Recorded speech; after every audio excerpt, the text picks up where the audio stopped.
Isa din ba kayo sa naiinis kay Badang? Ako kasi yung pinakaayaw ko talagang katapat sa XP lane is yung Badang talaga, as in. Kasi alam mo, yung tipong kada suntok niya, parang feeling ko nasasaktan ako eh. Halata masyado na di marunong magbadang tong katapat ko. So ayun guys, minamicro ko lang siya dito. Ayan, tingnan mo naman guys. Grabe talaga, grabe sumuntok yung Badang.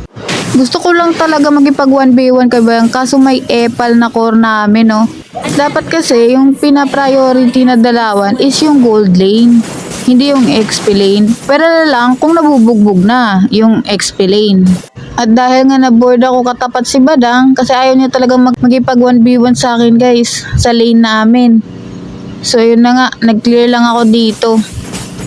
Hanggang sa inatake niya ako, yun, nag-combo na nga, mali pa. Naku po. So papunta na yung Chu namin, yung rumor. Nag-flicker, di nabot, nag-flicker din si Badang. Ayun, dapat yung mga bata kasi natutulog na paggabi, wag na maglaro.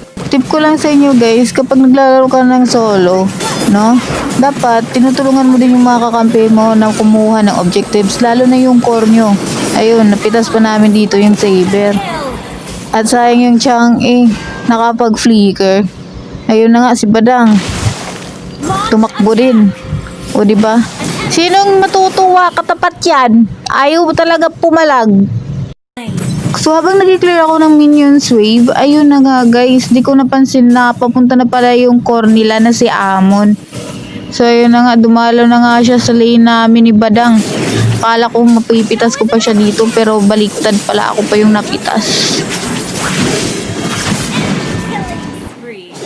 At dahil wala pa akong kill dito guys, ayun, nag-combo na ako, tas kala ko mamamatay na si Badang. Ayun, nag-imot-imot pa siya, kala niya makakataka siya.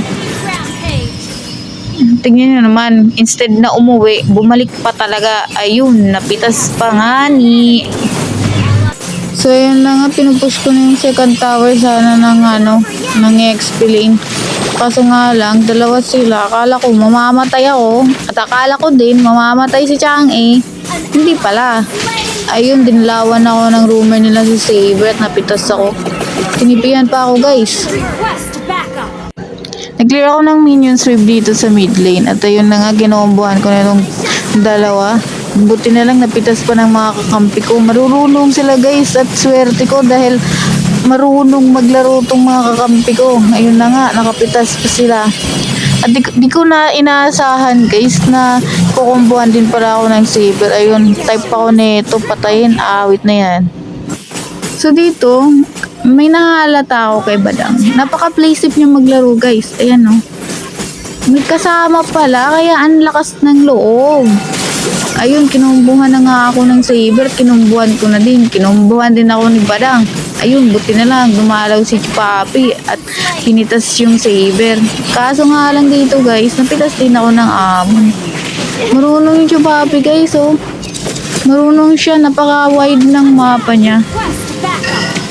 At ayun na nga, gustong gusto ko na ma-end yung laro, baka kasi makambak pag kinumbuhan ko na yung mga kalaban. Ayun, napitas ng mga kakampi ko. Sa game na to guys, puro assist lang nagawa ko kasi hindi ako makapitas. Ayun, puro pitas ng kakampi. Buti na lang nanalo pa kami dito guys. Marurunong sila, lalo na yung si Papi namin, yung rumor. Ayun, inombuhan ko na, puro kill nila. At puro assist naman sa akin. At yun na nga, natapos na yung game. Panalo kami.